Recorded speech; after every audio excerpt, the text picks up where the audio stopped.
Question था last में। तो डियर स्टूडेंट्स, आज का जो हमारा क्लास है फार्माकोलॉजी का पोस्ट आर फर्स्ट सेमेस्टर और बीएसएन थर्ड सेमेस्टर का सब्जेक्ट है यूनिट नंबर 2 के। हमारे साथ जो एंटी माइक्रोबियल ड्रग है इसका आज हम पार्ट 2 डिस्कस करने जा रहे हैं। जैसे कि मैंने आपको पार्ट 1 में बताया था कि हमारे साथ जो एंटी माइक्रोबियल थेरेपी होती है तो ये वो थेरेपी होती है जिसके ज़रिए हम जितने भी माइक्रो ऑर्गेनिज्म होते हैं, ठीक है, जो कि डिजीज़ को काज करती हो, जो कि इन्फेक्शन को काज करती हो, तो उसको ख़त्म करने के लिए या उसकी जो ग्रोथ है उसको रोकने के लिए हम जो थेरेपी यूज़ करते हैं उसको हम क्या कहते हैं, एंटी माइक्रोबियल थेरेपी कहते हैं। फिर मैंने आपको माइक्रोबायोसाइडल थेरेपीज़ के हवाले से बताया था कि ये वो थेरेपीज़ होते हैं जिसमें हम माइक्रो ऑर्गेनिज्म को मुकम्मल तौर पर जड़ से ख़त्म करने के लिए यूज़ करते हैं, तो इसको हम माइक्रोबायोसाइडल थेरेपी कहते हैं। और माइक्रोबायोस्टेटिक थेरेपी ये वो थेरेपी होती है जिसमें हम माइक्रो ऑर्गेनिज्म को किल नहीं करते बल्कि उसकी जो ग्रोथ है, उसकी जो रिप्लिकेशन या मल्टीप्लिकेशन प्रोसेस है उसको रोकते हैं, उसको बढ़ने नहीं देते। तो इस तरह की जो थेरेपी होती है इसको हम क्या कहते हैं, माइक्रोबायोस्टेटिक थेरेपी कहते हैं। तो ये सारी चीज़ें जो है हमने पिछले क्लास में काफ़ी डिटेल के साथ डिस्कस कर लिया था। आज का जो हमारा लेक्चर है, ठीक है, उसको हम कंटिन्यू करेंगे पेशेंट फैक्टर्स से। ठीक है, पेशेंट फैक्टर्स हमारे साथ ये वो चौथा फैक्टर है जिसके बारे में मैंने आपको बताया था कि जब भी हम किसी पेशेंट को ड्रग एडमिनिस्टर करेंगे तो एडमिनिस्टर करने से पहले हमने मंदरजा झेल बातों को क्या करना होगा, देखना होगा। तो पिछले 3-4 बातें हमने डिस्कस किए थे। अब आ जाते हैं पेशेंट फैक्टर्स के हवाले से कि पेशेंट के हवाले से हमने कौन-कौन सी चीज़ों को देखना है, उसको हमने कंसीडर करना है।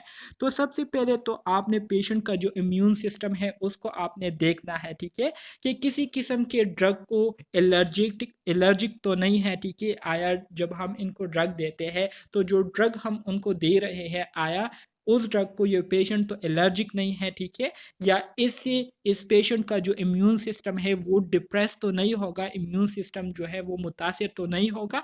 तो इस बात को हमने अपनी जहन में जो है याद रखना है जब भी हम पेशेंट को ड्रग एडमिनिस्टर करने जा रहे होते हैं या किसी ड्रग को जो है उसके लिए चूज करने जा रहे होते हैं, सेलेक्ट करने जा रहे होते हैं। इसके अलावा रेनल डिसफंक्शन के हवाले से भी हमने देखना है, ठीक है, कि कोई पेशेंट जिसको हम मेडिसिन देने वाले हैं, ड्रग एडमिनिस्टर करने वाले हैं, तो आया उनको किसी किस्म की किडनी के हवाले से कोई प्रॉब्लम तो नहीं है, ठीक है। रिनल किसे कहते हैं, रिनल से मुराद किडनी है, डिसफंक्शन से मुराद मतलब जिनके किडनी के जो फंक्शन है वो क्या हुए हो, डिस्टर्ब हुए हो, ख़राब हो चुके हो या ख़राब भी उसमें आई हो, तो इसको हम रिनल डिसफंक्शन कहते हैं। So serum creatinine level are frequently use as an index of renal function for adjustment of drug arrangement. जब भी हम कोई ड्रग देते हैं पेशेंट को या देने जा रहे होते हैं तो देने से पहले हम क्या करते हैं, पेशेंट का जो सीरम क्रिटिनिन लेवल है उसके सीरम में क्रिटिनिन का जो मिकदार होता है तो उसको हम मुसलसल क्या करते हैं, चेक करते हैं, और उसके थ्रू हम उसके किडनीज के जो परफॉर्मेंस है उसको हम चेक करते हैं, और इसी के मुताबिक फिर हम उनको क्या करते हैं, ड्रग्स मेडिसिन जो है वो क्या करते हैं, उसको अरेंज करते हैं, उसको जो है उसी के मुताबिक क्या करते हैं, फिर ड्रग्स देते हैं। इसी तरह से पेशेंट को देखते हैं कि किसी किस्म की हेपेटिक डिसफंक्शन तो नहीं है, ठीक है, लिवर में किसी किस्म का प्रॉब्लम तो पेशेंट को नहीं है, या इसके अलावा पुअर परफ्यूजन तो नहीं हो रही, ठीक है, ब्लड सर्कुलेशन या ब्लड पंपिंग जो है वो पुअर तो नहीं हो रही, ठीक है। इसके साथ साथ हमने पेशेंट के एज को भी क्या करना है, कंसीडर करना है। इसके अलावा अगर फीमेल हो तो उसकी जो कंडीशन है, उसकी जो स्टेटस है उसको देखना है कि किसी किस्म की प्रेगनेंसी तो उनकी नहीं हुई है, अगर प्रेग्नेंट है तो उसकी प्रेगनेंसी को मद्देनज़र रखते हुए हम क्या करेंगे, ड्रग की जो डोज है उसको हम अरेंज करेंगे, ठीक है, ताकि उसकी जो फीटस है उसको किसी किस्म का नुकसान ना हो, ठीक है। आप सबको पता है कि ड्रग्स जो है ये क्या करती है, प्रेग्नेंट वमेन को बहुत ज़्यादा मुतासिर करती है। प्लेसेंटा के थ्रू जो है ड्रग जाती है एंटर इनटू द फीटस, और फिर फीटस की जो सर्कुलेशन है, ठीक है, फीटस की जो कंडीशन है उसको मुतासिर करती है। तो इस वजह से हमने इस चीज़ को भी देखना है। इसी तरह से लैक्टेशन मतलब जो लैक्टेटेड वुमेन होती है, ठीक है, जो कि दूध पिलाने वाली होती है, तो इसका भी हमने ख्याल रखना है, ठीक है, क्योंकि अगर हम उनको ज़्यादा मकदार में ड्रग देते हैं तो ऑलरेडी आपको पता है ड्रग जो है पूरी बॉडी में डिस्ट्रीब्यूट हो जाती है। तो इसी तरह से उनके दूध में भी फिर उसी ड्रग के असरात होते हैं और उसी तरह से वो फिर थ्रू लैक्टेशन जो है बेबी में जो है आ जाता है, तो इस वजह से बेबी जो है वो मुतासर हो सकता है। इसके साथ साथ सेफ्टी ऑफ द एजेंट, ठीक है, हम जो ड्रग्स दे रहे होते हैं तो उसकी सेफ्टी का जो है हमने मुकम्मल तौर पर ख्याल रखना है। इसके साथ साथ कॉस्ट ऑफ द थेरेपी, हम जो थेरेपी दे रहे हैं पेशेंट को और इस पर जो खर्चा आ रहा है, तो आया वो खर्चा हमारे पेशेंट जो है उसको बियर कर सकते हैं या नहीं, उसको बर्दाश्त कर सकते हैं या नहीं, अफोर्ड कर सकते हैं या नहीं। तो ये तमाम बातें जो हैं हमने पेशेंट के हवाले से क्या करनी है, देखनी है। जब भी हम किसी किस्म की ड्रग पेशेंट को प्रिस्क्राइब करने वाले होते हैं तो उससे पहले हमने ये सारी बातें जो है अपने आगे रखनी है। इसको हमने क्या करना है, कंसीडर करना है, देखना है। क्लियर है? अच्छा जी, प्रेजेंस ऑफ बैक्टीरियल इन्फेक्शन। अब मिसाल के तौर पर एक पेशेंट है, ठीक है, उसमें जो बैक्टीरियल इन्फेक्शन है उसकी क्या हुई है, आइडेंटिफिकेशन हुई है, ठीक है। तो जब हमें पता चल जाता है कि इस पेशेंट में जो है बैक्टीरियल इन्फेक्शन मौजूद है, तो फिर हम क्या करते हैं, सबसे पहले हम प्रोबेबल साइट ऑफ इन्फेक्शन, मतलब ये इन्फेक्शन कहाँ से जो है इस पेशेंट में आया है, तो उसको हम मालूम करते हैं, ठीक है। तो इसके लिए हम क्या करते हैं, जब हम उसको मालूम कर लेते हैं तो उसके लिए हम क्या करते हैं, ऑब्टेन कल्चर इंक्लूडिंग ब्लड, फिर हम पेशेंट के ब्लड सैंपल लेते हैं और उस ब्लड सैंपल के हम क्या करते हैं, टेस्ट करते हैं, जिसके ज़रिए हम क्या करते हैं, जिसके ज़रिए हम उस इन्फेक्शन का जो काज है, जिस बैक्टीरिया की वजह से इन्फेक्शन काज हुआ होता है, तो उस माइक्रो ऑर्गेनिज्म को क्या कर लेते हैं, आइडेंटिफाई कर लेते हैं। जब हम उसको आइडेंटिफाई कर लेते हैं, सो ऐसे कंडीशन में हमने ये भी देखना है कि अगर पेशेंट की कंडीशन बहुत ज़्यादा ख़राब हो तो ऐसी कंडीशन में फिर हम ब्लड कल्चर वगैरह नहीं करते, बस डायरेक्टली जो है उनको हम क्या करते हैं, एम्पिरिक थेरेपी स्टार्ट कर लेते हैं। मतलब जो इमरजेंसी थेरेपी होती है, इमरजेंसी जो ट्रीटमेंट होती है, तो वो स्टार्ट कर लेते हैं ताकि हमारी पेशेंट की जो कंडीशन है वो मज़ीद ख़राब ना हो, मज़ीद जो है वो ख़तरे से दो चार ना हो। इसके बाद हम क्या करते हैं, at day 3 check culture and gram stand.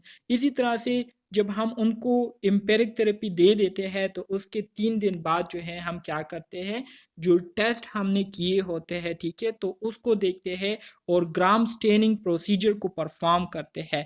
Gram staining procedure का भी मैंने आपको काफ़ी डिटेल के साथ इसके पार्ट 1 में मैंने आपको बताया था कि ये वो प्रोसीजर होता है जिसके ज़रिए हम माइक्रो ऑर्गेनिज्म को आइडेंटिफाई करते हैं। ग्राम पॉजिटिव बैक्टीरिया जो है वो कौन सा कलर देते हैं, वो पर्पल कलर देते हैं, ठीक है।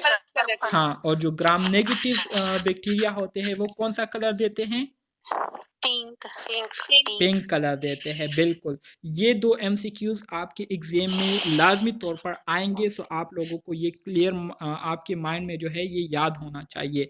जब हम ग्राम स्टेनिंग प्रोसीजर कर लेते हैं तो इससे हमें पता चल जाता है कि किस किस्म के ऑर्गेनिज्म की वजह से ये इन्फेक्शन काज हुई है, तो उसी के मुताबिक या तो हम उनको ब्रॉड स्पेक्ट्रम ड्रग्स देते हैं या नैरो स्पेक्ट्रम ड्रग्स देते हैं, ठीक है।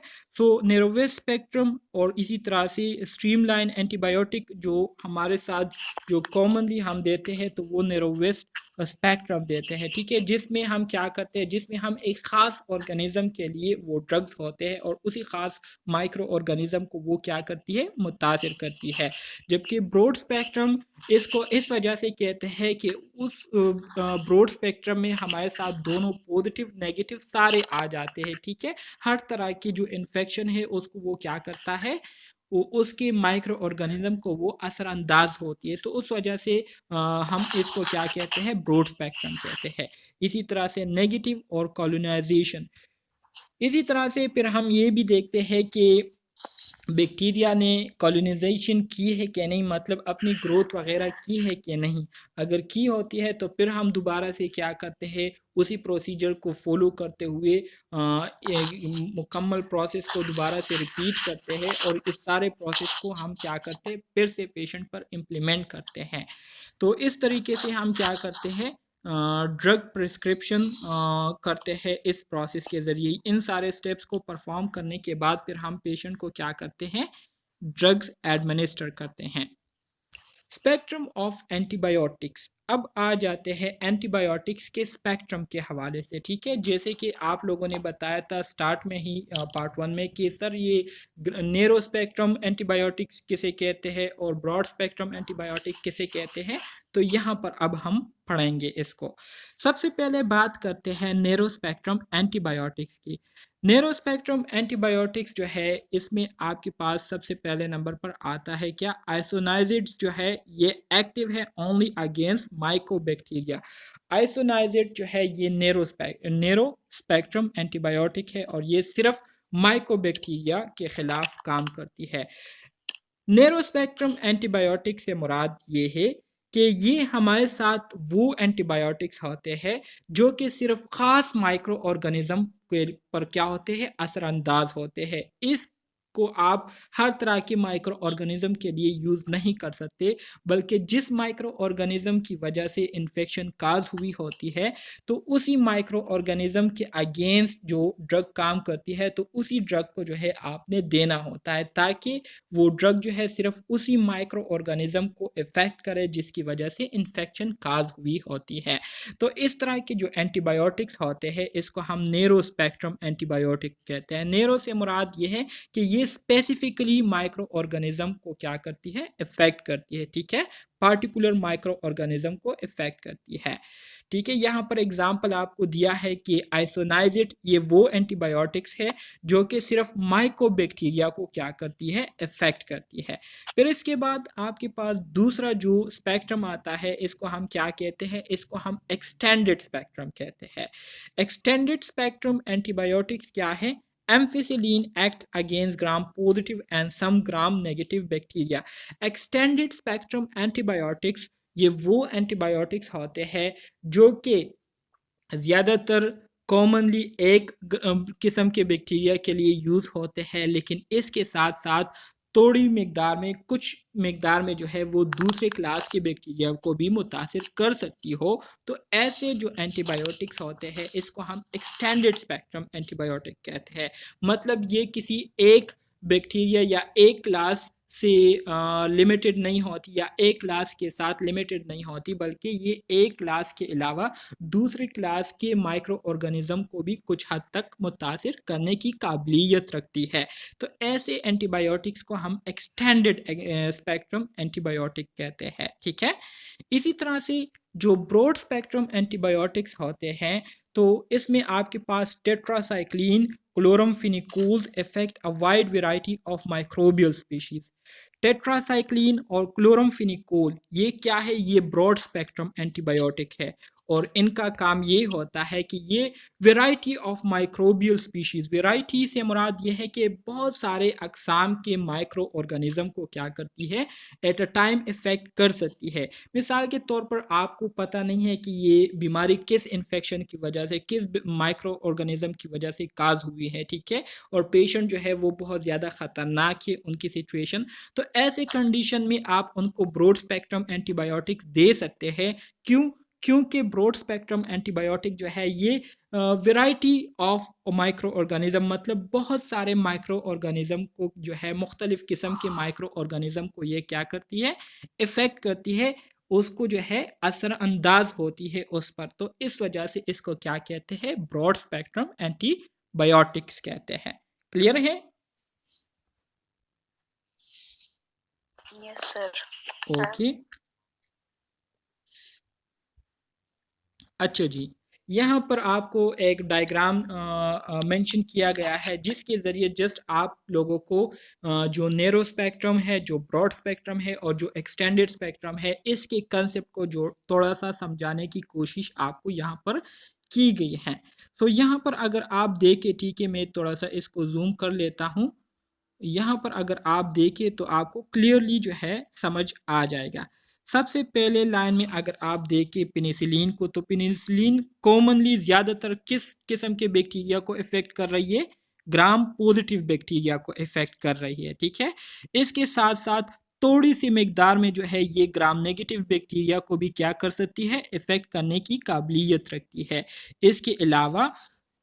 इसके अलावा जो है आप देख सकते हैं कि ये जो है क्लामीडिया जो है ये हमारे साथ दूसरी क्लास है।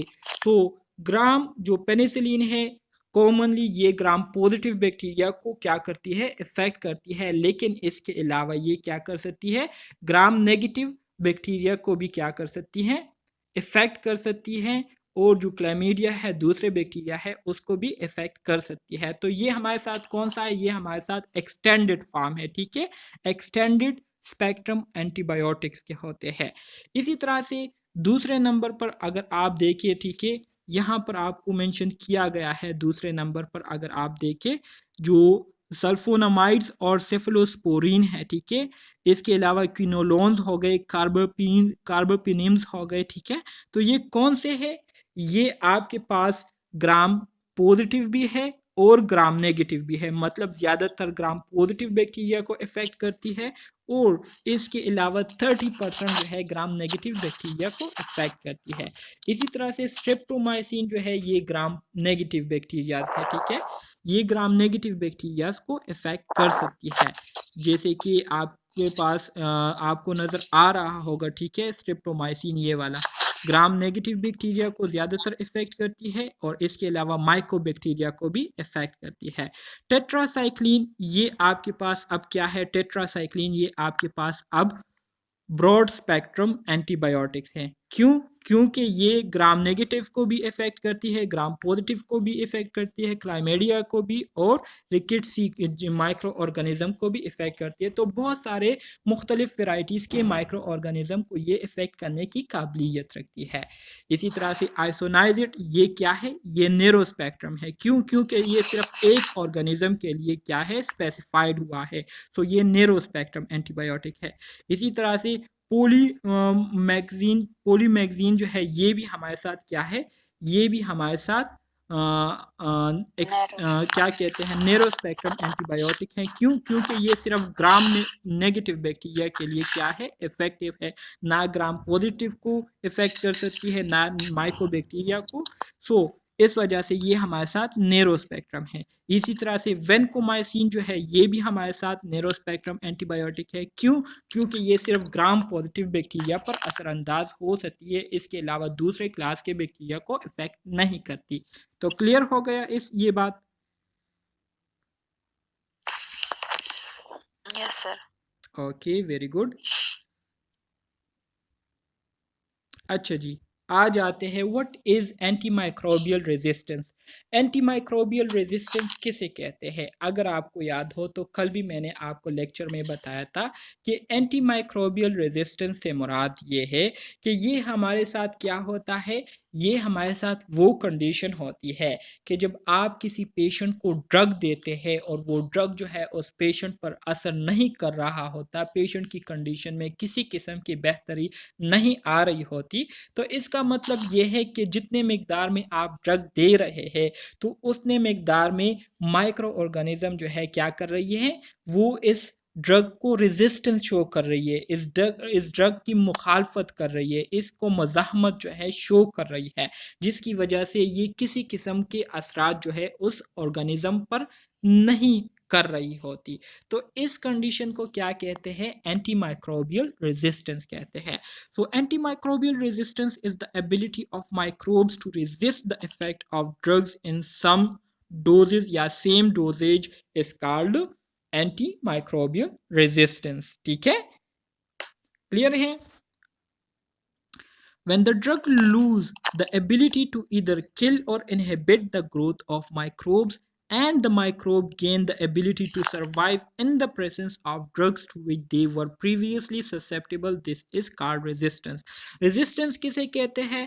resistance ये वो कंडीशन होती है जिसमें एक ड्रग जो है वो अपनी जो एबिलिटी होती है, अपनी जो सलाहियत होती है, किसी भी किस्म के माइक्रो ऑर्गेनिज्म की जो ग्रोथ को रोकने या उसको किल करने की एबिलिटी है वो क्या कर ले, लूज कर ले। और फिर इसी ड्रग्स की मौजूदगी में जो माइक्रो ऑर्गेनिज्म है वो क्या कर रही होती है, बॉडी में जो है वो इधर उधर फिर रही होती है और कोई असर जो है ड्रग उस पर नहीं कर रहा होता।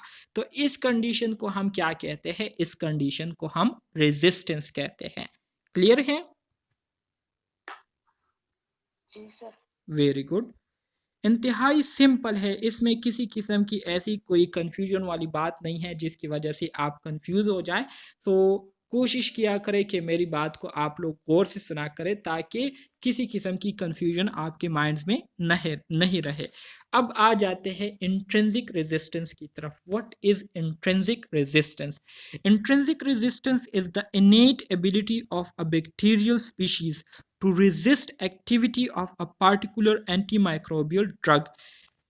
इंट्रिंसिक रेजिस्टेंस से मुराद ये है कि ये किसी भी माइक्रो ऑर्गेनिज्म की जो पैदाइशी खसूसियत होती है, जैसे कि हम इंसानों में पैदाइशी तौर पर कुछ खसूसियात होती है ना, तो उसको हम कहते हैं इनेट एबिलिटीज़। इनेट से मुराद जो कि पैदाइशी तौर पर हम में पाई जाती है, उसको सीखने के लिए हमने किसी किस्म की ट्रेनिंग नहीं ली होती, तो इसको कहते हैं इनेट एबिलिटीज़।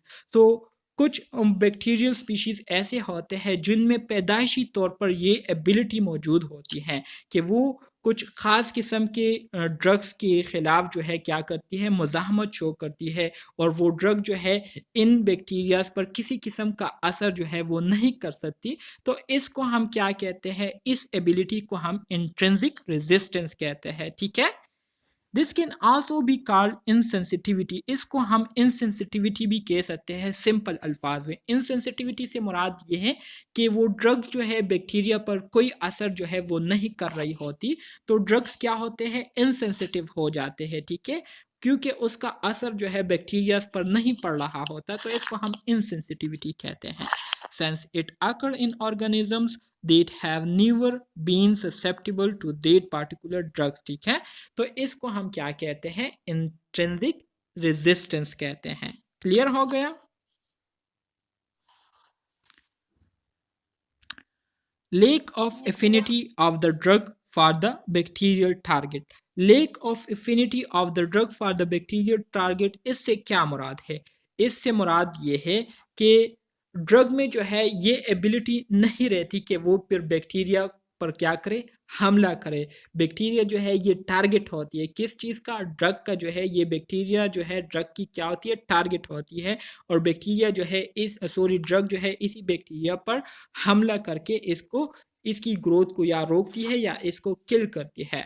सो कोई भी ड्रग जब अपने अंदर ये एबिलिटी क्या कर लेती है, लूज कर लेती है कि वो फिर उस बैक्टीरिया पर क्या करती है, हमला नहीं करती, तो इसको कहते हैं lack of affinity of the drug for the bacterial target। For example, penicillin are not effective against Mycobacterium tuberculosis as the latter does not contain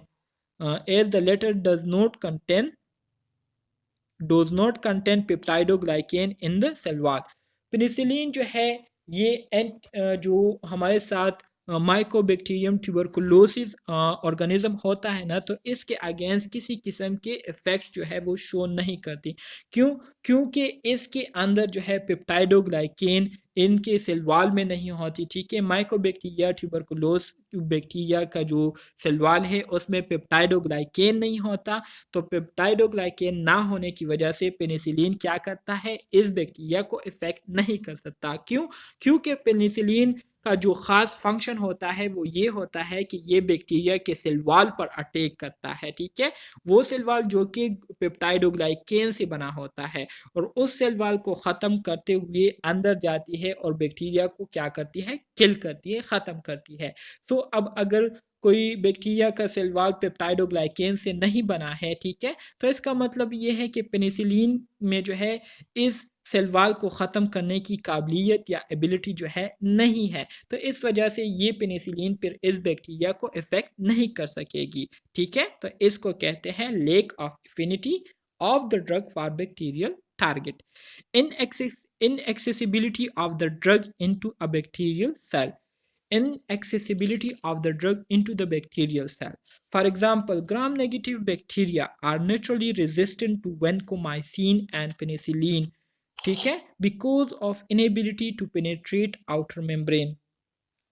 अच्छा जी, कुछ ड्रग ऐसे होते हैं कि उनमें ये सलाहियत नहीं होती कि वो बैक्टीरिया का जो सेल वाल है, ठीक है, उसको क्या करे, उसको ख़त्म करे और उसके अंदर जो है चले जाए, ठीक है, और बैक्टीरिया को अंदर से क्या कर ले, ख़त्म कर ले।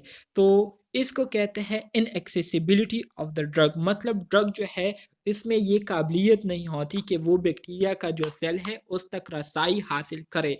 तो इसको कहते हैं inaccessibility of the drug into the bacteria cell. इसमें आपके पास जैसे कि ग्राम नेगेटिव बैक्टीरिया जो है ये नेचुरली रेजिस्टेंस शो करते हैं वेनकोमाइसिन और पेनिसिलिन को, ठीक है।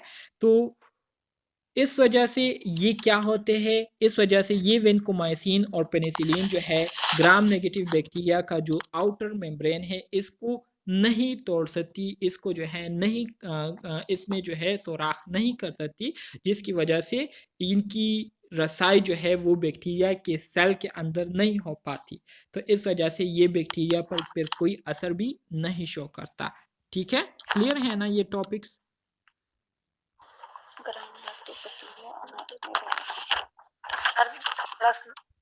उर्दू में दोबारा बता दीजिएगा अपनी लफ्जों में।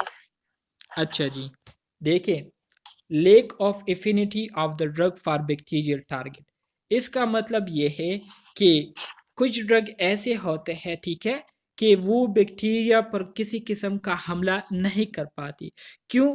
क्योंकि जो ड्रग्स होते हैं इसमें ख़ास किस्म की हम क्या करते हैं, ख़ास किस्म की बैक्टीरिया के जो मिसाल के तौर पर जो पुर्जे होते हैं उसको हम रखते हैं, ठीक है, जिसकी ज़रिए ये ड्रग जो है उस बैक्टीरिया की आइडेंटिफिकेशन करती है और उसके बाद ये उस बैक्टीरिया पर हमला करती है।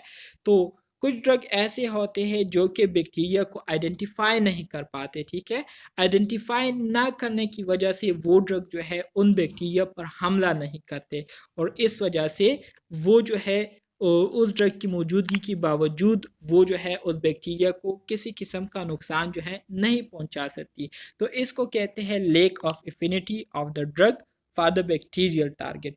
इसके अलावा inaccessibility of the drug into the bacterial cell से मुराद ये है कि कुछ ड्रग्स ऐसे होते हैं, ठीक है, जो कि जो बैक्टीरियाज होते हैं उसका जो सेल वाल होता है, ठीक है, उसको तोड़ने की काबिलियत नहीं रखती, ठीक है, जिसमें मैंने आपको बताया कि ग्राम नेगेटिव बैक्टीरिया जो है ये क्या है, ये वेनकोमाइसिन और पेनिसिलिन को रेजिस्टेंस नेचुरली तौर पर रेजिस्टेंस शो करती हैं। क्यों? क्योंकि जो ग्राम नेगेटिव बैक्टीरिया है, ठीक है, इसका जो आउटर मेम्ब्रेन होता है तो इस मेम्ब्रेन को वेनकोमाइसिन और जो पेनिसिलिन है ये क्या नहीं कर सकते, ये नहीं तोड़ सकते इसके आउटर मेम्ब्रेन को, जिसकी वजह से ये पेनिसिलिन और वेनकोमाइसिन जो है बैक्टीरिया सेल के अंदर नहीं जा पाते और इस वजह से बैक्टीरिया जो है वो इनइफेक्टिव रहती है, मतलब इसका जो है कोई इस ड्रग का जो है इस पर कोई असर नहीं पड़ता। तो इसको कहते हैं inaccessibility of the drugs into bacterial cell. Clear है? Yes sir. अच्छा जी, अब आ जाते हैं एक्वायर्ड रेजिस्टेंस की तरफ। इससे पहले हमने बात की थी इनेट रेजिस्टेंस या इंट्रिंसिक रेजिस्टेंस के बारे में, अब आ जाते हैं एक्वायर्ड रेजिस्टेंस की तरफ, ठीक है। एक्वायर्ड रेजिस्टेंस इसको हम एक्सट्रिंसिक रेजिस्टेंस भी कह सकते हैं, ठीक है। Acquired resistance means when the microbe gain the ability to grow in the presence of a drug। मिसाल के तौर पर आप एक पेशेंट को बार बार जो है एक ख़ास मकदार में एक ख़ास डोज में जो है उनको आप मेडिसिन दे रहे हैं, तो कुछ अरसा गुजरने के बाद वो डोज जो है मतलब आपने उसको वो डोज इतना दिया होता है कि उसकी बॉडी जो है उस डोज के साथ क्या हो जाती है, आदी हो जाती है और इसी तरह से उनके बॉडी में जो ऑर्गेनिज्म होते हैं तो वो भी उस डोजेस के साथ क्या हो जाती है, उस मकदार में जो मेडिसिन होता है उसके साथ आदी हो जाती है, जिसकी वजह से फिर वो मेडिसिन जो है उस बैक्टीरिया पर असर नहीं करती। तो इसको क्या कहते हैं, इस कंडीशन को हम एक्वायर्ड रेजिस्टेंस कहते हैं। ठीक है, कि एक चीज़ आप बार बार देने की वजह से, उसी मिकदार में बार बार देने की वजह से क्या हो जाता है, वो बंदा जो है उसका आदी हो जाता है और फिर वो चीज़ जो है उस पर असर नहीं करती। तो इसको क्या कहते हैं, एक्वायर्ड रेजिस्टेंस कहते हैं। ठीक है, so, acquired resistance developed when microorganisms no longer respond to a drug to which they were previously susceptible. ठीक है, acquired resistance ये तभी डेवलप्ड होती है जब माइक्रो ऑर्गेनिज्म जो है वो उस मेडिसिन को, उस ड्रग को किसी किस्म का रिस्पॉन्स नहीं देती जो कि पहले वो दिया करती थी। मिसाल के तौर पर एक बच्चा है, उसको आप स्टार्ट में जो है एंटीबायोटिक देते हैं। ठीक है, तो एंटीबायोटिक को वो बहुत ज़्यादा जो है वो बहुत ज़्यादा रिस्पॉन्स शो करता है। लेकिन आप लोगों ने कुछ महीने पहले ये बात भी सुनी थी कि जो बच्चे हैं, और ये लोग बच्चे जो है आजकल जो एंटीबायोटिक है ये जो है इन बच्चों पर असर नहीं कर रहे हैं और ये बच्चे जो है बिल्कुल क्या हो गए हैं, इसके साथ बिल्कुल क्या हुए हैं, मतलब इनकी जो रिस्पॉन्स देने की सलाहियत है वो ख़त्म हो चुकी है, मतलब इस मेडिसिन के साथ बहुत ज़्यादा आदी हो चुके हैं। ठीक है, जिसकी वजह से एंटीबायोटिक का कोई असर नहीं रहा इन बच्चों पर। तो यही मसला होता है। ठीक है, कि सेम मिकदार में आप बार बार एक ही डोज उनको देते हैं तो जो डोज होता है उस डोज के साथ इंटरनल बॉडी जो है वो क्या हो जाती है, आदी बन जाती है, उसकी आदी हो जाती है, जिसकी वजह से उसमें जो माइक्रो ऑर्गेनिज्म होते हैं तो वो भी उसी मिकदार के साथ क्या हो जाते हैं, आदी हो जाते हैं और फिर किसी किस्म का रिस्पॉन्स जो है वो उस ड्रग को शो नहीं करती, जिसकी वजह से ड्रग के जो असरात होते हैं वो मुकम्मल तौर पर ख़त्म हो जाते हैं। तो ऐसी कंडीशन में फिर अक्सर औकात हम क्या करते हैं, फिर हम जो डोज है उसकी मिकदार को हम क्या कर लेते हैं, ज़्यादा कर लेते हैं। बिल्कुल नशे की तरह कि स्टार्ट में जो बंदा नशा करता है तो पहले जो है वो थोड़ा थोड़ा करता था, तो थोड़ा थोड़ा करने के बाद उसका जो असर होता है वो जो है नहीं रहता। ठीक है, उसको मज़ा नहीं आता तो वो फिर क्या करता है, उस नशे की मिकदार को ज़्यादा करता है, तो फिर उसको ज़्यादा नशा जो है चढ़ता है और ज़्यादा मज़ा आता है और इस तरह से आहिस्ता आहिस्ता जो है वो नशे में क्या हो जाता है, डूब जाता है। तो इसको हम क्या कहते हैं, एक्वायर रेजिस्टेंस कहते हैं। क्लियर है? सर इसी को हम कहते हैं ना, टॉलरेंस डेवलप हो जाता है जब, हाँ जी, इसी टॉलरेंस, कंडीशन में बिल्कुल कहते हैं। बिल्कुल, इसको टॉलरेंस कहते हैं। वेरी गुड, बहुत अच्छा टर्म जो है आपने यूज़ किया। कॉमनली इसको हम टॉलरेंस कहते हैं। ठीक है, कि ड्रग जो है वो फिर पेशेंट जो है वो ड्रग को पंखा क्या हो चलाओ। जाता है, टॉलरेंस शो करता है, मतलब ड्रग का कोई असर नहीं रहता फिर पेशेंट पर। अच्छा जी, वैसे सर टॉलरेंस का लफ्ज में बर्दाश्त। हाँ जी बिल्कुल, बर्दाश्त तो बर्दाश्त हम तभी करते हैं कि वो हमारी लिमिट से ज़्यादा नहीं होता। ठीक है, जब लिमिट से ज़्यादा हो जाए तो फिर हम बर्दाश्त करने की काबिलियत नहीं रखते और हम जो है पीछे हट जाते हैं। इसी तरह से जो माइक्रो ऑर्गेनिज्म होते हैं तो वो भी बर्दाश्त करना शुरू कर लेते हैं। ठीक है, और फिर उस ड्रग के साथ जो है वो क्या करता है, बर्दाश्त करता है। तो मतलब ये है कि ड्रग की मौजूदगी में भी वो क्या करता है, इन्फेक्शन को काज कर रहा होता है। तो इस वजह से इसको टॉलरेंस कहते हैं। और सर हमारी एक और हैबिट भी है कि हम डेज कंप्लीट नहीं करते एंटीबायोटिक्स के, तो वो हाँ जी, मल्टीपल टाइम ऐसे करने से फिर वो रेजिस्टेंस हो जाती है और दोबारा वो मेडिसिन फिर इफेक्ट भी नहीं करती है। बिल्कुल बिल्कुल, यही वजह है ना कि हम डॉक्टर्स के हिदायत को फॉलो नहीं करते। वो हमें कहते हैं कि 1 वीक के लिए यूज़ करना है, हम उसको एक दिन यूज़ करके हम जब अच्छा फील करते हैं तो ड्रग को छोड़ देते हैं। बीटा लैक्टमेज एक्टिविटीज़ क्या है, इससे क्या मुराद है, इसको अब हम डिस्कस करेंगे। ठीक है, सो बीटा लैक्टमेज एक्टिविटीज़ में क्या होता है, this family of enzyme hydrolyzes the cyclic imide bond of the beta lactam ring which result in loss of bactericidal activity। इसके अलावा जो बीटा लैक्टेमेज एक्टिविटीज़ होती है ये क्या होती हैं, इससे मुराद ये है कि हमारे साथ जो बैक्टीरिया होते हैं, ठीक है, उसमें हमारे साथ एक बीटा लैक्टम रिंग होता है। ठीक है, तो वो क्या करता है, ख़ास किस्म के एंजाइम को प्रोड्यूस करता है और वो एंजाइम जो है क्या करता है, उस ड्रग की तरफ जाते हैं। मिसाल के तौर पर हमारे साथ जो पेनिसिलिन होते हैं, पेनिसिलिन क्या करते हैं, पेनिसिलिन जो है ये बैक्टीरिया के अंदर जो बीटा लैक्टम रिंग होता है उसको क्या करता है, इफेक्ट करता है, उसको जो है डिस्ट्रॉय करता है, जिसकी वजह से जो बैक्टीरिया होते हैं वो फिर अपने जो फंक्शन है, अपनी जो एक्टिविटीज़ है उसको कंटिन्यू नहीं कर पाती और इसी तरह से बैक्टीरिया जो है वो ख़त्म हो जाती है। सो अब इस कंडीशन में क्या होता है, इस कंडीशन में बैक्टीरिया जो है वो बीटा लैक्टमेज एंजाइम को क्या करता है, छोड़ता है। ये एंजाइम क्या करता है, ये एंजाइम जाता है उस ड्रग की तरफ जिसमें क्या होता है, बीटा लैक्टम रिंग के अगेंस्ट क्या होता है, ड्रग होता है, ठीक है, जो कि बीटा लैक्टम रिंग को क्या करता है, ख़त्म करता है।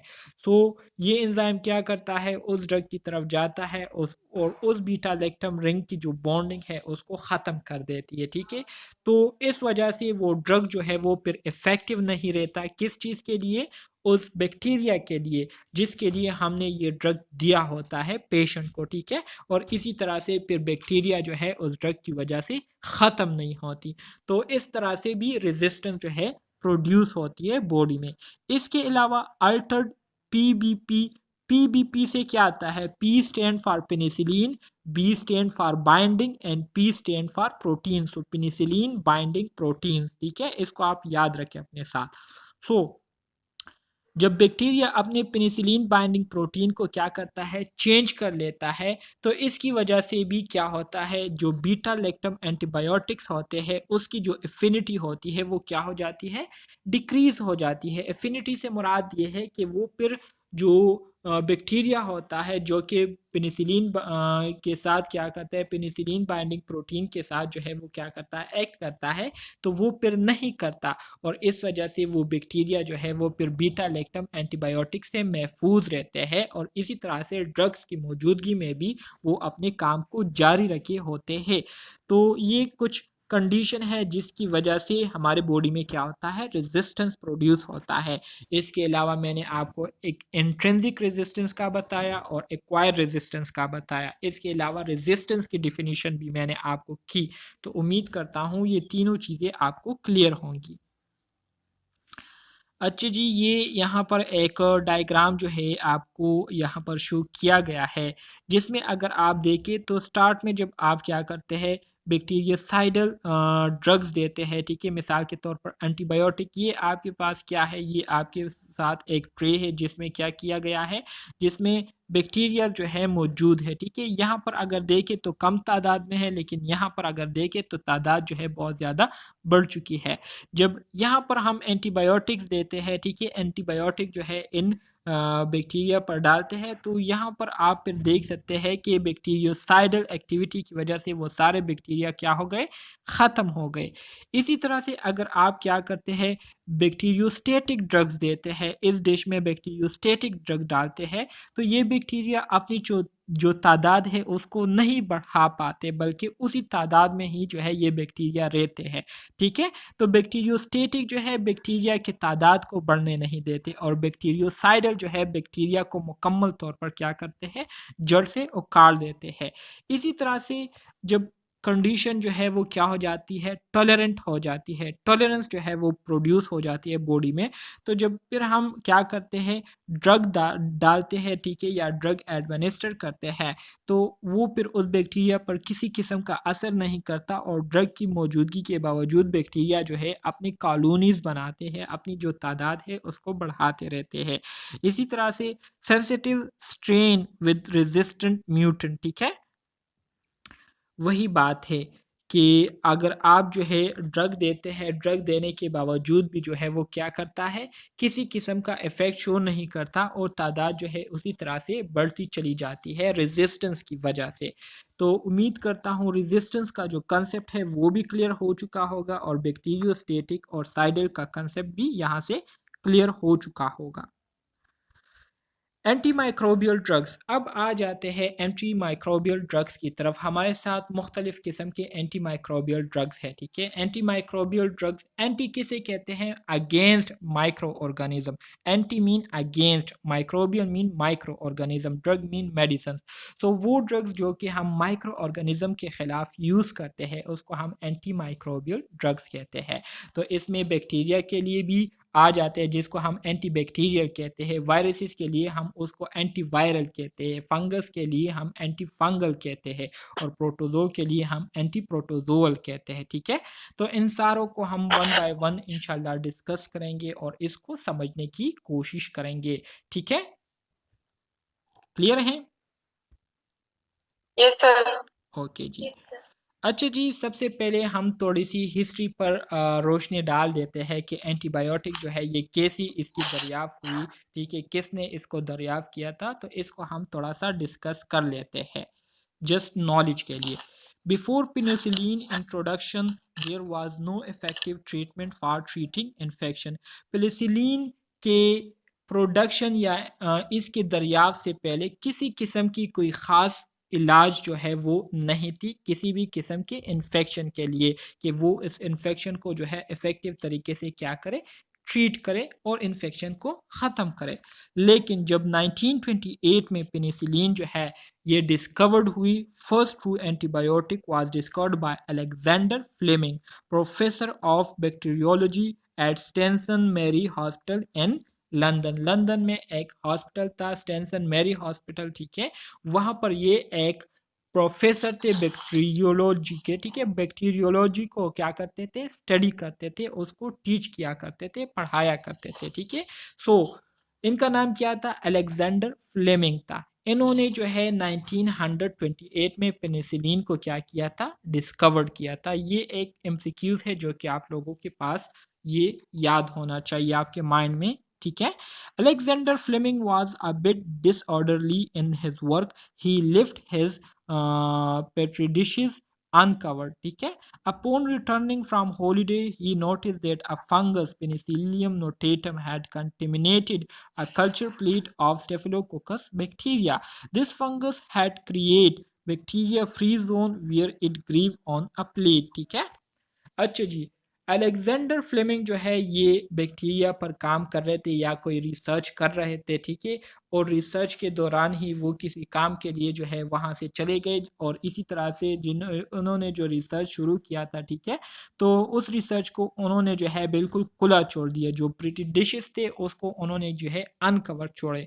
लेकिन जब वो वापस आए तो उन्होंने देखा कि उसका जो प्लेट था, ठीक है, वहाँ पर उन्होंने फंगस को देखा, ठीक है, फंगस को नोटिस किया जो कि पेनिसिलियम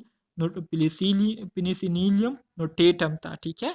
और ये जो है उस प्लेट में जो है पैदा हो चुका था, जहाँ पर ये इन्होंने जो क्या किया था, स्टेफिलोकोकस बैक्टीरिया को रखा हुआ था, स्टेफिलोकोकस बैक्टीरिया की कल्चर को रखा हुआ था, ठीक है। तो उस प्लेट में ये क्या हुआ, पैदा हुआ। इसी तरह से इन्होंने देखा कि इस फंगस ने क्या किया है, इस फंगस ने प्लेट पर जो स्टेफिलोकोकस बैक्टीरिया थे, ठीक है, उसको मुकम्मल तौर पर ख़त्म कर लिया है, ठीक है, और वो प्लेट जो है वो बैक्टीरिया से बिल्कुल फ्री हो चुका है। तो पेनिसिलिन की जो डिस्कवरी है ये इंसिडेंटली जो है हुई थी, ठीक है, और अलेक्जेंडर फ्लेमिंग की वजह से ये एक्सीडेंटली जो है पेनिसिलिन जो है डिस्कवर्ड हुई थी। तो ये आपने just exam point of view से सिर्फ ये दो बातें याद रखनी है कि पेनिसिलिन को किसने डिस्कवर्ड किया है, अलेक्जेंडर फ्लेमिंग ने। कब डिस्कवर्ड किया है, 1928 में इन्होंने क्या किया था, डिस्कवर्ड किया था। और ये हमारे साथ पहला एंटीबायोटिक था जो कि इन्फेक्शन के ट्रीटमेंट के हवाले से बहुत ज़्यादा क्या था, इफेक्टिव था, ठीक है।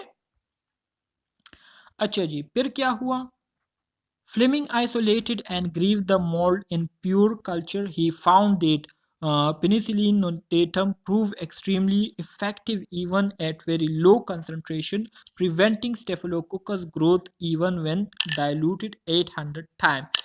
फिर इन्होंने क्या किया, इन्होंने उसी जो पेनिसिलिन नोटेटम है उसको क्या किया, उसको एक अलग उसके लिए कल्चरिंग की, ठीक है।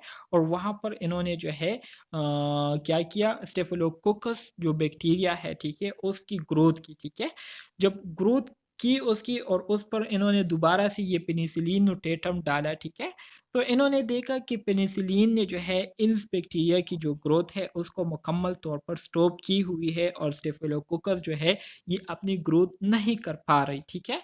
तो इस तरह से इन्होंने पेनिसिलिन की क्या की, डिस्कवरी की। Fleming publish his finding in British journal of experimental pathology in June 1929। और इसी तरह से ये बात इन्होंने फिर अपनी जो ब्रिटिश जर्नल है इसमें जो है 1929 में, जून के 1929 में क्या किया, पब्लिश किया कि मैंने पेनिसिलिन को क्या किया है, डिस्कवर किया है, जो कि क्या है, एंटीबायोटिक के तौर पर काम करती है। क्लियर है? जी सर। अच्छा जी, जी सर। अच्छा जी, अब आ जाते हैं क्लासिफिकेशन ऑफ माइक्रोबियल, ठीक है। एंटी माइक्रोबियल की हमारे साथ मुख्तलिफ क्लासेस हैं, मुख्तलिफ किस्म के ड्रग्स है जो कि मुख्तलिफ तरीके से बैक्टीरिया को क्या करती है, इफ़ेक्ट करती है। तो सबसे पहले वो एंटीबायोटिक्स जो कि बैक्टीरिया के सेल वाल या जो बैक्टीरिया अपने इर्द गिर्द जो सेल वाल बनाती है, ठीक है, तो उस सेल वाल के बनाने का जो प्रोसेस है उसको क्या करती है, उसको अफेक्ट करती है, उसमें मुदाखलत करती है। तो उस बैक्टीरिया में आपके पास कुछ बैक्टीरिया आते हैं, कुछ ड्रग्स आते हैं, ठीक है, जिसको हम क्या कहते हैं, इनहिबिट सेल वॉल सिंथेसिस। वो एंटीबायोटिक जो कि बैक्टीरिया की जो सेल वॉल सिंथेसिस प्रोसेस है उसको रोकती है और बैक्टीरिया को अपने इर्द गिर्द सेल वॉल नहीं बनाने देती, ठीक है। तो वो एंटीबायोटिक कौन कौन से हैं जो कि ये काम करती है, इसमें आपके साथ पेनिसिलिन आ जाता है, सेफलोस्पोरिन आ जाते हैं, कार्बापिनिम्स आ जाते हैं, मोनोबैक्टम आ जाते हैं, जिसको हम एस्ट्रीनोम कहते हैं, ठीक है। इसी तरह से ग्लाइकोपेप्टाइड आ जाते हैं जिसको हम वेनकोमाइसिन कहते हैं।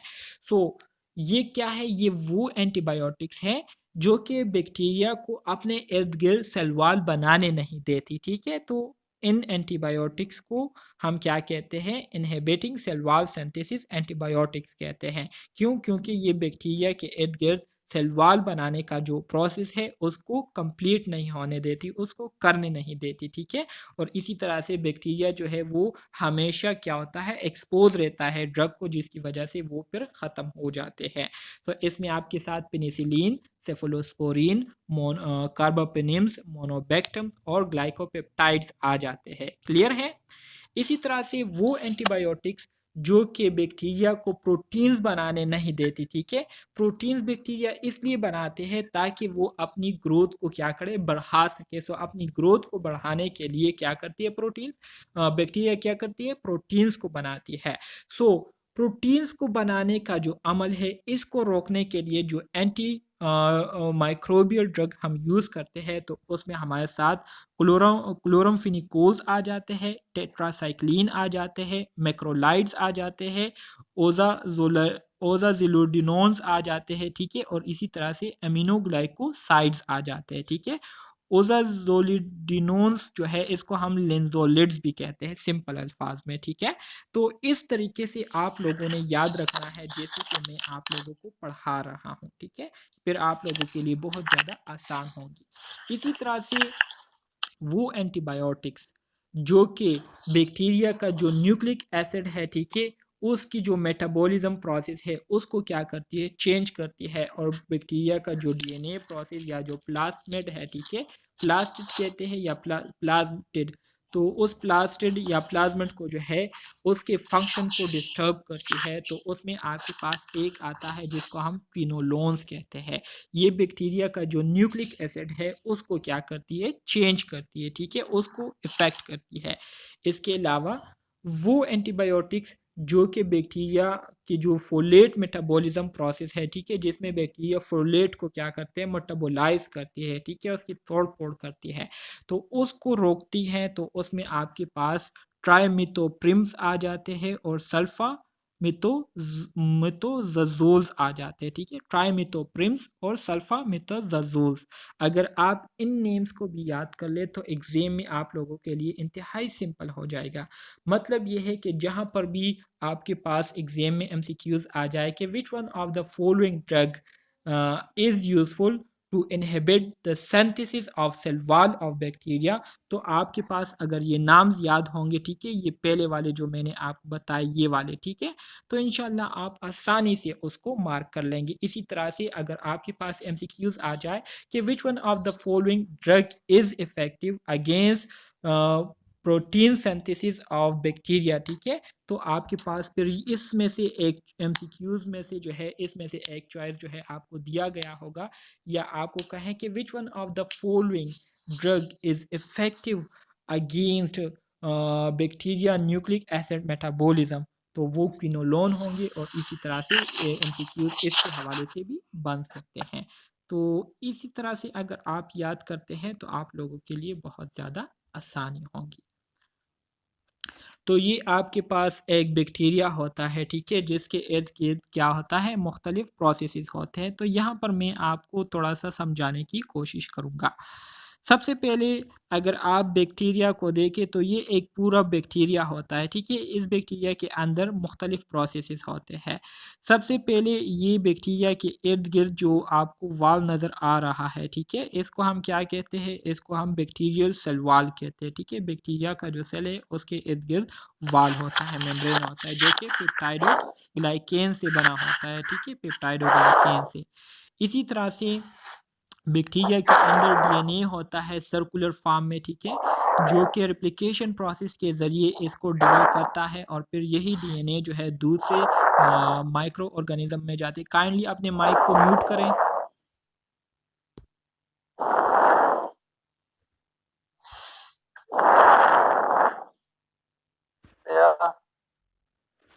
ओके जी। फिर इसके बाद जो है आपके पास दूसरे एंजाइम आ जाते हैं बैक्टीरिया के अंदर, ठीक है, जो कि क्या करती है, जैसे कि मैंने आपको बताया था कि हमारे साथ क्या होता है, बीटा लैक्टेमेज एंजाइम होते हैं बैक्टीरिया के अंदर। इसी तरह से प्रोटीन्स होते हैं जो कि मुख्तलिफ बैक्टीरियल सेल्स को बनाने के लिए क्या होते हैं, यूज़ होते हैं। तो ये बैक्टीरिया के अंदर मुख्तलिफ पार्ट्स होते हैं जो कि अपने फंक्शंस को परफॉर्म करता है। सो यहाँ पर मज़ीद आगे बढ़ेंगे और इसकी डिस्कशन को हम कंटिन्यू करेंगे। सबसे पहले बात करते हैं सेल वॉल सिंथेसिस इनहिबिटर्स के बारे में। मतलब वो ड्रग्स जो कि प्रोटीन्स बैक्टीरिया के जो सेल वॉल है, ठीक है, उसको बनने नहीं देते, तो उसको हम क्या कहते हैं, cell wall synthesis inhibitor. Inhibitor किसे कहते हैं, रोकने वाला, ठीक है। तो सेल वॉल को बनाने मतलब सेल वॉल को जो बना रहे होते हैं उसको रोकने वाले कौन होते हैं, तो उन ड्रग्स के बारे में अब यहाँ पर बात करेंगे। So penicillin are antibiotic derive from several strain of common mould. Penicillin क्या है, पेनिसिलिन ये हमारे साथ एक एंटीबायोटिक है, ठीक है, जो कि मुख्तलिफ हमारे साथ जो मोल्ड्स होते हैं, कॉमन जो मशरूम होते हैं, उसके मुख्तलिफ टाइप से जो है ये पेनिसिलिन क्या होते हैं, बनते हैं, दरियाफ़ होते हैं। All penicillin and cephalosporin have beta-lactam ring, therefore they are called beta-lactam antibiotic। जितने भी पेनिसिलिन और सेफलोस्पोरिन होते हैं, ठीक है, तो इन सब में क्या होता है, इन सब में बीटा लैक्टम रिंग पाया जाता है। बीटा लैक्टम रिंग ये इन सब में पाया जाता है, ठीक है, और ये क्या करती है, ये बैक्टीरिया का जो सेल वॉल है उसको तोड़ने में एक बहुत ही इम्पोर्टेंट रोल प्ले करती है ये बीटा लैक्टम रिंग, ठीक है। तो ये आप लोगों को याद रहना चाहिए, ठीक है, कि पेनिसिलिन और सेफलोस्पोरिन जो है इसमें बीटा लैक्टम रिंग होता है, इस वजह से इसको बीटा लैक्टम एंटीबायोटिक्स भी कहते हैं। क्लियर है? Yes sir. अच्छा जी। पेनिसिलिन की अगर हम बात करें तो पेनिसिलिन जो है ये आपके पास नेचुरली भी पाए जाते हैं और इसी तरह से इसको आप लेबॉर्ट्रीज में भी जो है तैयार कर सकते हैं। सो नेचुरली पेनिसिलिन में आपके पास पेनिसिलिन जी आ जाते हैं और वी आ जाते हैं। सो पेनिसिलिन जी और वी इसके हमारे साथ एक प्रॉपर नेम है, जी से भी एक नेम आता है और वी से भी आता है, तो ये फिर मैं आपको बता दूंगा, लेकिन नेचुरल पेनिसिलिन जो है वो पेनिसिलिन जी और वी है। इसी तरह से एमिनोपेनिसिलिन आ गए, ठीक है। इसमें आपके पास एमोक्सिसिलिन आ जाते हैं और एम्फिसिलिन आ जाते हैं, ठीक है। इसके भी 2 क्लासेस है। फिर इसी तरह से एंटी स्टेफिलोकोकल आ जाते हैं, जिसमें आपके साथ पेनिसिलिनेज रेजिस्टेंस पेनिसिलिन आ जाते हैं, जिसमें क्लोजासिलिन और डिक्लोजसिलिन आ जाते हैं, ठीक है, डाइक्लोजसिलिन। इसके अलावा एंटीसीडोमोनाल में आपके पास कार्बोक्सी पेनिसिलिन, इसी तरह से यूरिडो पेनिसिलिन आ जाते हैं, ठीक है। फॉर एग्जांपल टिकारसिलिन, क्लेविलेनेट और इसी तरह से पेपरासिलिन, टेजोबेक्टम। तो ये डिफरेंट नेम है इसके, ठीक है। ये पेनिसिलिन के मुख्तलिफ क्लासेस के बारे में आपको यहाँ पर बताया गया है। पेनिसिलिन में नेचुरल पेनिसिलिन भी आ जाते हैं, एमिनो पेनिसिलिन भी आ जाते हैं, एंटी स्टेफिलोकोकल पेनिसिलिन भी आ जाते हैं, एंटी सीडोमोनाल पेनिसिलिन भी आ जाते हैं। तो इस तरीके से आपने इसको याद करना है। मैं आपको ऐसे तरीके से बता रहा हूँ जिस तरीके से मैं इसको याद करता था, तो इसको अगर आप इसी तरह से फॉलो करते हैं तो आपके लिए बहुत ज़्यादा आसानी होगी। मैं लेक्चर के दौरान आपको चीज़ों को मेमोराइज करने का तरीका भी बताता हूँ, तो इस वजह से फॉलो करने की कोशिश किया करें। Mechanism of action of penicillin and cephalosporin. अब हम पेनिसिलिन और सेफेलोस्पोरिन के एक्शन के बारे में बात करेंगे कि ये किस तरह से काम करते हैं, किस तरह से ये बैक्टीरिया को इफेक्ट करते हैं, ठीक है। So the synthesis of cell wall of bacteria depend upon an enzyme name as transpeptidase, ठीक है। This enzyme cross linked peptidoglycan chain to form a rigid cell wall. जो बैक्टीरिया होते हैं ना, बैक्टीरिया का जो सेल वॉल होता है, तो इसकी जो सिंथेसिस है, इसकी जो डेवलपमेंट है, ये एक एंजाइम पर डिपेंड करती है। और उस एंजाइम का नाम क्या है? उस एंजाइम का नाम ट्रांसपेप्टाइडेज एंजाइम है, जिसको पेनिसिलिन बाइंडिंग प्रोटीन भी कहते हैं, ठीक है। ये ट्रांसपेप्टाइडेज एंजाइम क्या करता है? ये पेप्टाइडोग्लाइकेन चेन के साथ एक बॉन्ड बनाता है और बॉन्ड बनाने के साथ ही ये क्या करता है? एक रिजिड, एक सख्त सेल वॉल को बना लेते हैं। सो पेनिसिलिन और सेफेलोस्पोरिन क्या काम करते हैं? Penicillin and cephalosporin inhibit ट्रांसपेप्टाइडेज। जो ट्रांसपेप्टाइडेज एंजाइम है, इसको क्या कर लेते हैं? रोक लेते हैं। किस चीज से? इस पेप्टाइडोग्लाइकेन चेन के साथ बॉन्ड बनाने से इस ट्रांसपेप्टाइडेज एंजाइम को पेनिसिलिन और सेफेलोस्पोरिन जो है रोक लेते थे, और इसी तरह से block the peptidoglycan of bacteria cell wall. और बैक्टीरिया सेल वॉल का जो पेप्टाइडोग्लाइकेन होता है, उसको ब्लॉक कर लेते हैं। तो जब ट्रांसपेप्टाइडेज और पेप्टाइडोग्लाइकेन चेन एक दूसरे से नहीं मिल सके, तो जब ये एक दूसरे के साथ जो है इंटरेक्शन नहीं करेंगे, तो सेल वॉल कैसे बनेगा? तो इसी तरह से जब बैक्टीरिया के इर्द गिर्द सेल वॉल नहीं बनेगा, बाउंड्री नहीं बनेगी, तो बैक्टीरिया जो है वो फिर प्रोटेक्टिव नहीं रह सकती, और इसी तरह से फिर बैक्टीरिया जो है अपने फंक्शंस को भी परफॉर्म नहीं कर सकती। तो इसी तरह से वो बैक्टीरिया जो है फंक्शनलेस हो जाती है, ठीक है। इस तरीके से पेनिसिलिन और सेफेलोस्पोरिन जो है क्या करते हैं? बैक्टीरिया के जो सेल वॉल है उसको बनने से रोकते हैं। क्लियर हो गया ये बात? सर, जो बीटा लैक्टम की हम बात कर रहे हैं, वो कैसे अमल करेगा? बीटा लैक्टम रिंग का काम यही होता है ना। बीटा पेनिसिलिन और सेफेलोस्पोरिन में क्या होता है? बीटा लैक्टम रिंग होता है, बीटा लैक्टमेज होते हैं, ठीक है। ये क्या करते हैं? ये एंजाइम जो है चले जाते हैं ट्रांसपेप्टाइडेज की तरफ, और ट्रांसपेप्टाइडेज को जो है रोक लेते हैं। किस चीज़ से? पेप्टाइडोग्लाइकेन चेन के साथ मिलने से। जब ये ट्रांसपेप्टाइडेज एंजाइम पेप्टाइडोग्लाइकेन चेन के साथ नहीं मिलेंगे, तो सेल वॉल कैसे बनेगा? सेल वॉल जो है वो फिर बनना रुक जाता है, और इसी तरह से जो बैक्टीरिया है वो इनसिक्योर हो जाता है, और वो फिर अपने फंक्शंस को परफॉर्म नहीं कर सकता, ठीक है। और पेनिसिलिन और सेफेलोस्पोरिन ये तभी काम कर सकते हैं जब इसमें बीटा लैक्टम रिंग हो, ठीक है। ये बीटा लैक्टम रिंग कहा जाता है। ये बीटा लैक्टम रिंग फिर बैक्टीरिया के अंदर चला जाता है और जो मैंने आपको बताया था, जो सेल के अंदर जो है बीटा लैक्टम होता है, ठीक है, बीटा लैक्टमेट होते हैं, तो उसको क्या करते हैं, उसको अफेक्ट करते हैं और इसी तरह से बैक्टीरिया की जो मशीनरी होती है वो ख़राब हो जाती है और वो फिर काम नहीं कर पाती। ठीक है, क्लियर है? जी सर। सर ये पेनिसिलिन जी जो है वो बेंजाइल पेनिसिलिन है, known as penicillin G, pen G है। जी मींस पेन जी और पेनपिन antibiotic which is used for bacterial infection.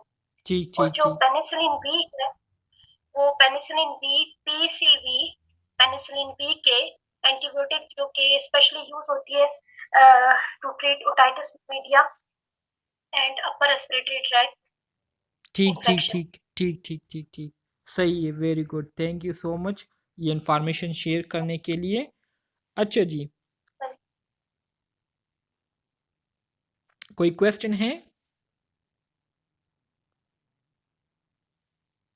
No mechanism of sir, ये जी नेचुरल जो पेंसिलिन है ये फिर किस से बने? ऑफ मोल्ड से बनते हैं। मुख्तलिफ़ किस्म के मशरूम है, ठीक है, जिससे ये पेनिसिलिन जो है उसको एक्सट्रैक्ट किया जाता है, उसको बनाया जाता है, ठीक है, उससे बनते हैं। है इम्पोर्टेंट टू नो मतलब कौन सी बात जो है हमें याद रखनी चाहिए या जाननी चाहिए, वो ये है कि they are inactive against organism lacking of cell wall. अब यहाँ पर ये बात आप लोग याद रखें कि जो पेनिसिलिन और सेफलोस्पोरिन एंटीबायोटिक्स होते हैं ना, तो ये उन बैक्टीरियाज पर कोई असर नहीं कर सकता जिसमें किसी किस्म का सेल वॉल नहीं होता, जिसके इर्द गिर्द कोई सेल वॉल नहीं होता, ठीक है।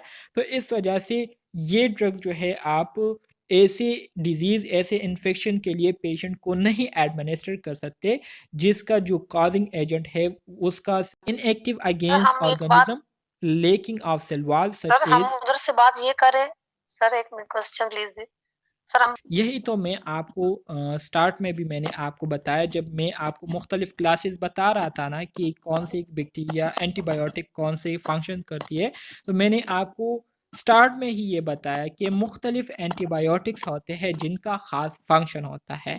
एक मैंने आपको बताया कि सेल वॉल सिंथेसिस इनहिबिटर, वो एंटीबायोटिक जो कि सेल वॉल के बनाने का जो प्रोसेस है उसको रोकती है, तो उसको हम उसमें हमारे साथ पेनिसिलिन आ जाते हैं, सेफलोस्पोरिन आ जाते हैं और इसी तरह से दूसरे एंटीबायोटिक्स आ जाते हैं। इसके अलावा कुछ एंटीबायोटिक ऐसे होते हैं जो कि सेल वॉल को इफ़ेक्ट नहीं करती बल्कि सेल वॉल के अंदर जाकर जो बैक्टीरिया के प्रोटीन्स होते हैं उसको अफेक्ट करती है ताकि वो प्रोटीन से मज़ीद बैक्टीरियल सेल ना बने। तो यहाँ पर आप जो है आपको क्लियर होना चाहिए कि अगर एक बैक्टीरिया है उसके इर्द गिर्द सेल वॉल नहीं है, ठीक है, या सेल वॉल है भी लेकिन वो पेप्टाइडोग्लाइकेन से नहीं बना है, उसकी कंपोजिशन जो है वो दूसरे मॉलिक्यूल से बने हो, ठीक है, या दूसरे सब्सटेंसेस से बने हो, तो फिर ये क्या कहते हैं पेनिसिलिन और सेफलोस्पोरिन जो है उस बैक्टीरिया के अगेंस्ट किसी किस्म का फंक्शन जो है वो परफॉर्म नहीं कर सकती, ठीक है। तो इस वजह से यहाँ पर ये बात हवा की आपको आवाज मेंशन आ की रही गई है। सर शोर बहुत ज्यादा आ रहा है। सर आपकी आवाज मिसिंग हो रही है। अच्छा जी, ये काइंडली माइक्स म्यूट किया करे तो फिर शोर नहीं होगा ना। एक हाँ जी, अब खामोश हो गई। तो मैं आपको ये कह रहा हूँ कि हमारे साथ जो है मुख्तलिफ़ किस्म के एंटीबायोटिक्स होते हैं जिसके स्पेसिफ़िक फ़ंक्शन होते हैं।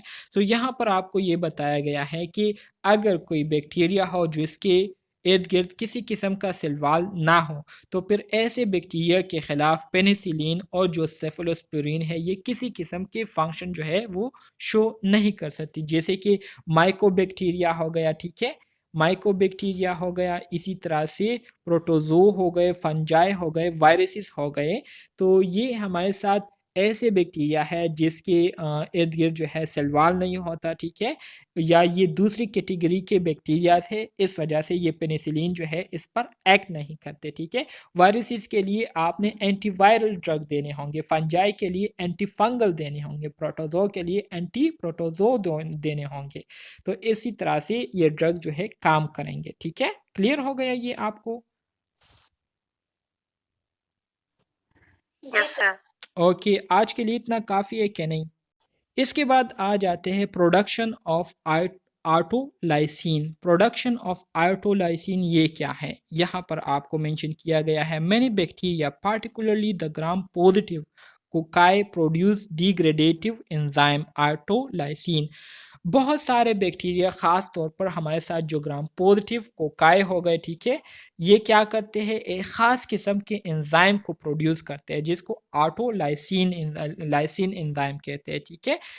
अब इसके नाम से ही जो है आपको पता चल चुका होगा कि ये वो एंजाइम होते हैं जो कि क्या करते हैं, तोड़ पोड़ करने वाले होते हैं। डिग्रेडेशन एंजाइम मतलब डिग्रेडेटिव एंजाइम से मुराद ये है कि ये वो एंजाइम होते हैं जो कि दूसरे सेल की क्या करते हैं, तोड़ पोड़ करते हैं। दस antibacterial effects of penicillin is the result of both inhibition of cell wall synthesis and destruction of the existing cell wall by आर्टोलाइसिन।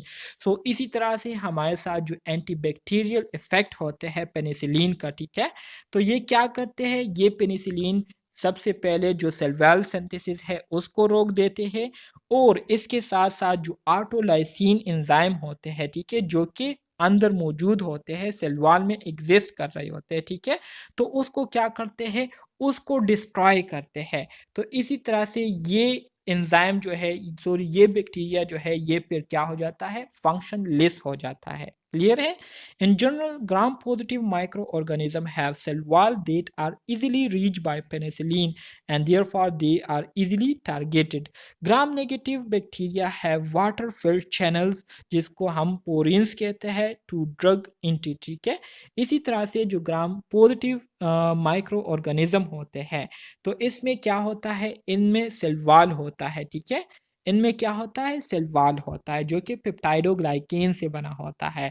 तो इसी वजह से जो ग्राम पॉजिटिव हमारे साथ सॉरी जो पेनिसिलिन होते हैं, तो ये आसानी से जो है ऐसे माइक्रो ऑर्गेनिज्म पर क्या कर लेते हैं, हमला कर लेते हैं, और ऐसे माइक्रो ऑर्गेनिज्म को ख़त्म कर लेते हैं या इनकी ग्रोथ को रोक देते हैं। इसके अलावा जो ग्राम नेगेटिव बैक्टीरिया होते हैं, ठीक है, तो इनमें वाटर फिल्ड चैनल्स होते हैं, पानी से भरे हुए चैनल्स होते हैं जिसको हम पोरिन्स कहते हैं, ठीक है, और इसमें क्या होता है, water filled channels to drugs entry, ठीक है, तो इसमें वाटर फिल्ड चैनल्स होते हैं टू ड्रग्स एंट्री जिसके थ्रू ये क्या करती है, ड्रग्स में इंटर होते हैं, और इस वजह से ड्रग्स जो है इस पर इफेक्ट नहीं करते। क्यों? क्योंकि ये जो है ड्रग्स को अपोजिशन शो करते हैं, रेजिस्टेंस शो करते हैं, या वो ड्रग जो है इस ग्राम नेगेटिव बैक्टीरिया के लिए नेरो स्पेक्ट्रम नहीं होते, जिसकी वजह से ग्राम नेगेटिव बैक्टीरिया पर जो है इफेक्ट नहीं हो रहा होता। क्लियर है? जी सर। तो ये बातें आप लोगों ने अपने साथ याद रखनी है। इंशाल्लाह नेक्स्ट क्लास में जो है हम यहाँ से मज़ीद आगे कंटिन्यू करेंगे। अब तक के लिए अगर कोई क्वेश्चन है तो आप पूछ सकते हैं।